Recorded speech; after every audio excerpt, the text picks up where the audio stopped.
नमस्कार, मैं हूं प्रशांत और इस कार्यक्रम का नाम है ये फिल्म नहीं आसान। मुंबई को लोग माया नगरी भी कहते हैं और इसकी माया ऐसी कि यहाँ पर लोग देश के कोने कोने से आते हैं और धीरे धीरे उनके पास नाम, पैसा, शोहरत सब कुछ आ जाता है।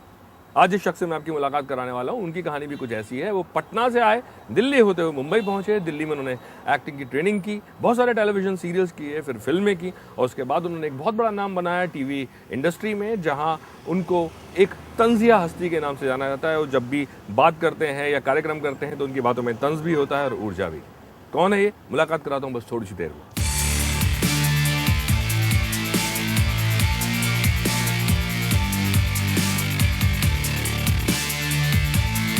कैसे हैं सर?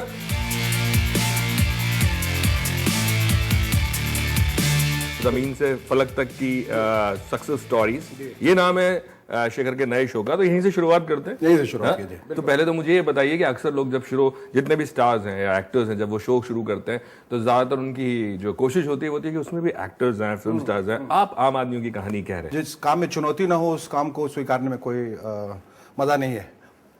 और मुझे ऐसा लगता है कि जो असाधारण प्रतिभा वाले लोग हैं, इन लोगों का सामने आना बहुत जरूरी है। क्योंकि हर शो में हम देखते हैं कि फिल्म एक्टर्स बैठे हुए हैं या स्पोर्ट्स सेलिब्रिटीज बैठे हैं, लोग उनको कई दफा सुन चुके हैं। यहाँ चुनौती ये थी कि आप उन लोगों के प्रति ध्यान लोगों का कब कैसे आकर्षित कराएंगे जो जाने माने चेहरे नहीं है और इनकी उपलब्धियां बहुत बड़ी हैं। ऐसी कौन सी कहानी थी जो आपके दिल को टच कर गई? सारी कहानियां जो 13 की 13 कहानियां हैं वो दिल को छूने वाली कहानियां हैं, मार्मिक कहानियां हैं। लेकिन एक आध जो कहानी है जो मेरे दिल को बहुत छू गई, क्योंकि बहुत सारी बातें उसमें जो थी, ट्रेजेडीज थी, वो मेरे साथ भी हो चुकी हैं। उससे मैं ज्यादा आइडेंटिफाई कर पाया। राजेश सिंह जो है एक रियल एस्टेट बिजनेस में, लखनऊ के बिजनेसमैन हैं, जिनका मकसद सिर्फ शोहरत और दौलत कमाना ही था।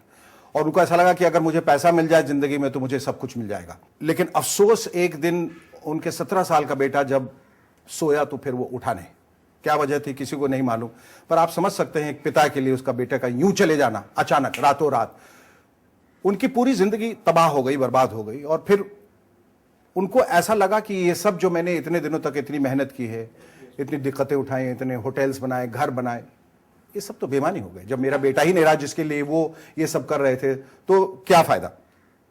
लिहाजा उन्होंने क्या किया कि इसको ईश्वर का एक इशारा संकेत मानते हुए उन्होंने वो सारे जो होटल्स वगैरह थे सबको स्कूलों में तब्दील कर दिया। और उनको ऐसा लगा, जो उनके शब्दों में जो उनको कहा कि जो बहुत सारा प्यार मैंने अपने बच्चे के लिए बचा के रखा था, शायद वो प्यार ईश्वर ने चाहा कि मैं बहुत सारे लोगों में बांटूं। और यही वजह है कि बहुत सारे बच्चों को उन्होंने एक तरह से एक फ्री स्कूल, एक बड़ा स्कूल, एक पब्लिक स्कूल की तरह है जो लखनऊ में है, तो वहाँ वो सब अब पढ़ते हैं, खुश हैं। और गरीब घर के बच्चे भी जो अफोर्ड नहीं कर पाते बड़े बड़े स्कूल्स में जाने का, तो वो भी वहाँ जाते हैं। तो ये कम से कम खुश है कि ईश्वर ने जो संकेत दिया था उस राह पे वो चल पाए और इतनी खुशियाँ आप लोगों में वो बांट रहे हैं। मेरे साथ जिंदगी में ऐसा कुछ हुआ जब मैंने अपने बड़े बेटे को खो दिया, तो मुझे ऐसा लगा कि अब इस सफर में कुछ रहा नहीं। आपकी कहानी उनसे मिलती जुलती? हाँ, मुझे ऐसा लगा कि अब मैं जिस मंजिल की ओर बढ़ रहा हूँ, मंजिल मिल भी जाए तो क्या है, कोई फर्क पड़ता नहीं मुझे। चाहे कितनी दौलत मिल जाए, शोहरत मिल जाए, नाम हो जाए, ऑस्कर मिल जाए, कोई फर्क नहीं पड़ता। जब जिसको मैं सबसे ज्यादा चाहता था, जो मेरे दिल का टुकड़ा था, जब वही नहीं रहा जिंदगी में, तो मैं किस लिए काम करूं। बहरहाल उनकी कहानी सुन के मैं बहुत इमोशनल हुआ, मुझे बहुत अच्छा लगा। दूसरी कहानी जो मैं कहना चाहता था कि वो एक बहुत ही साधारण एक गांव के इंसान की है जो घास काटा करता था। लोग किस तरह का ख्वाब देखते हैं वो देखिए। कहानी जो है जमी से फलक तक, और वाकई उसने जमी पर रहते हुए फलक की ओर देखा और एक हवाई जहाज को उड़ते हुए देखा और उसे लगा यार मुझे ये हवाई जहाज चलानी है, ये मुझे चलाना है, मुझे पायलट बनना है। उसने दुनिया उलट पुलट कर दी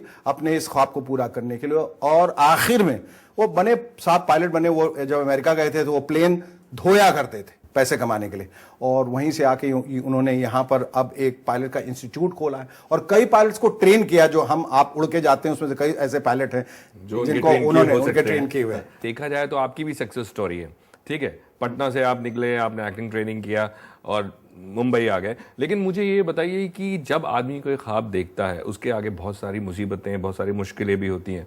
आपकी लाइफ में अगर मैं पूछूं दिल्ली से जब आपने बहुत सारे सीरियल्स किए तो ख्वाब तो मुंबई का ही था, बिल्कुल। और मुंबई में जब आपने फिल्मों में कदम रखा और फिल्मों में कदम रखने के बाद वाह जनाब की मैं बात करूं, देख भाई देख की बात करूं, सारे जितने सीरियल बहुत बतौर एक्टर आपकी बहुत तारीफ भी हुई। फिल्मों में ऐसी क्या गलती हुई जो फिल्मों में अनुभव के बाद आपका उतना कामयाबी बिल्कुल बिल्कुल। देखिए, जब मैं दिल्ली में था तो मैंने कोई सीरियल नहीं किया था। उस वक्त मैं थिएटर कंपनी श्रीराम सेंटर में था, रेपुटेशन कंपनी में काम करता था, बतौर प्रोफेशनल स्टेज एक्टर काम करता था। मुझे तनख्वाह मिलती थी 600 रुपए, जिसे लेकर मैं बहुत खुश था, क्योंकि उस समय एक्टर सिर्फ झोला लटकाए घूमते थे और चाय के पैसे भी उधार से मंडी हाउस में जी जी जी जी।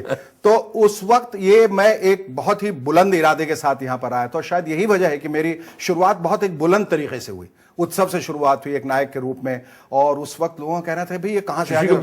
शशि कपूर की फिल्म, रेखा नायिका थी, साथ में गिरीश कर्नाड डायरेक्टर थे, अमजद खान साहब थे, इंटरनेशनल उसका वर्जन भी था। तो वो एक शुरुआत बड़ी बुलंद जरूर थी, लेकिन उसमें फिर उसके बाद परेशानियां आनी शुरू हो गई। जिस तरह की फिल्में, मुझे शायद वो माहौल सही नहीं था, वो वक्त सही नहीं था। उत्सव के बाद तो आपको बहुत सारे रोल्स मिलने ऑफर होने शुरू होंगे। बहुत सारे रोल्स ऑफर हुए, लेकिन वो उस तरह के रोल नहीं थे जिसमें मैं कुछ अपनी कलाकारी दिखा सकूं या अपने प्रतिभा का परिचय दे सकूं।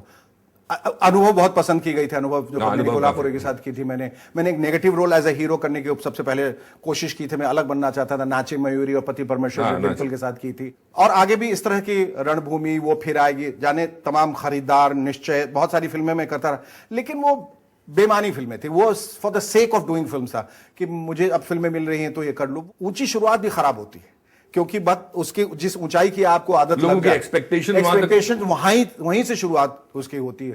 तो संघर्ष था उसके बाद? बिल्कुल, बहुत संघर्ष था। उसके बाद ही तो मैंने कहा कि किसी को आप एक पदक दो, फिर उससे पदक छीन लो, तो संघर्ष तो वहीं शुरू हो जाता है। और इतने संघर्ष के ऊपर जब कहते हैं कि मिजरीज डोंट कम अलोन, दे कम इन बराजेस, उस वक्त ही मुझे खबर मिली कि बेटा जो है सख्त बीमार है एंड ही इज टर्मिनली इल।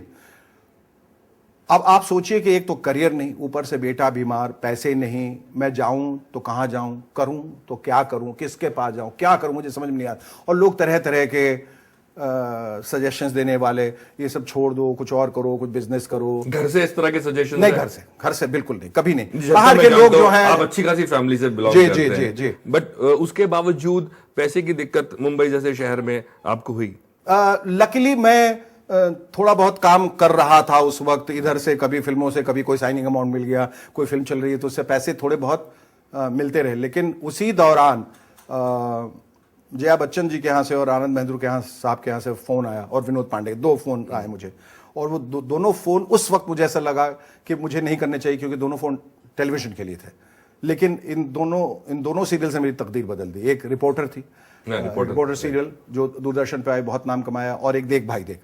और मैंने कहा कि 2 चीजें थी, एक तो मुझे अच्छा काम चाहिए था और मुझे पैसे चाहिए थे अपने बच्चे के इलाज के लिए। तो ये वही दौर था उस वक्त? ये वही दौर था। तो उस वक्त मैंने बगैर सोचे समझे मैंने कहा मुझे ये पैसे चाहिए, मुझे इलाज कराने बच्चे को, मैं घर से पैसे नहीं लूंगा, मैं किसी से पैसे नहीं मांगूंगा। और पैसे बहुत सारे चाहिए थे, क्योंकि वो बहुत ही बुरी बीमारी थी हृदय की। तो मैंने वो फिर आपने एक फिल्म भी बनाई जी, हार्टलेस जी। लेकिन संघर्ष जो है वो बहुत रहा। और मुझे ऐसा लगता है कि आप जिस किसी भी स्तर पे हो जिंदगी में, संघर्ष आपका खत्म नहीं होता, बल्कि जितनी ऊंचाइयों पे जाएंगे संघर्ष आपका उतना ही बड़ा होता जाएगा। उस वक्त का ऐसा लम्हा जो आज भी आप अपने कभी यहाँ टेरेस पे खड़े होकर सोचते हो कि यार ये वक्त मैंने वहां पे देखा था? मैं हमेशा उन पलों को याद करता हूं, लेकिन खास तौर पे उन पलों को याद करता हूं जो मैंने अपने बेटे के साथ गुजारे। मुझे याद है एक दिन बड़ी भयंकर बारिश हो रही थी बंबई में, और मैं शूटिंग पे जा रहा था, और वो बहुत ज्यादा सख्त बीमार था, और उसने मेरा हाथ पकड़ लिया और बोला पापा आज शूटिंग के लिए मत जाओ। और आप समझ सकते हैं कि मैं कई मौतें मरा उस वक्त, लेकिन मुझे जाना था क्योंकि शॉट लगा हुआ था, और यहीं कहीं लोखंडवाला में शॉट था। मैंने बहुत कोशिश की, मैंने विनोद पांडे जी से कहा कि मुझे आज मत बुलाइए, लेकिन ये एक हमारी इंडस्ट्री का भी एक तकाजा है कि the show must go on. हालांकि कभी कभी बहुत तकलीफदेह हो जाता है, और मुझे उसका हाथ छुड़ा के जो जाना पड़ा, उसके लिए पता नहीं मुझे आज तक ऐसा लगा मैं अपने आप को माफ नहीं कर पाया हूं। लेकिन इस बात की खुशी है कि जितना हम कर सकते थे, जितनी हमारी हैसियत थी, हमने सब कुछ किया। लेकिन अफसोस कि जैसा मैंने कहा कि हर चीज हमारे इख्तियार में नहीं होती। मैं लोगों को बता दूं कि हम शेखर के घर में हैं इस वक्त, और बहुत खूबसूरत जगह पे ये घर है, 20वें माले पे हैं, 20, 21, 22। अक्सर लोगों को लगता है कि स्टार्स के घर कैसे होते हैं, तो आप देख सकते हैं कि स्टार्स के घर कैसे होते हैं। और जितना मैं जानता हूं, मैंने सुना है लोगों से कि जो बहुत अच्छे खूबसूरत घर है उनमें से एक आपका घर का जो फहरिस्त है उसमें नाम आता है। तो मेरे ख्याल में भी एक छोटा सा ब्रेक ले लेते हैं, और ब्रेक के बाद वापस आते हैं।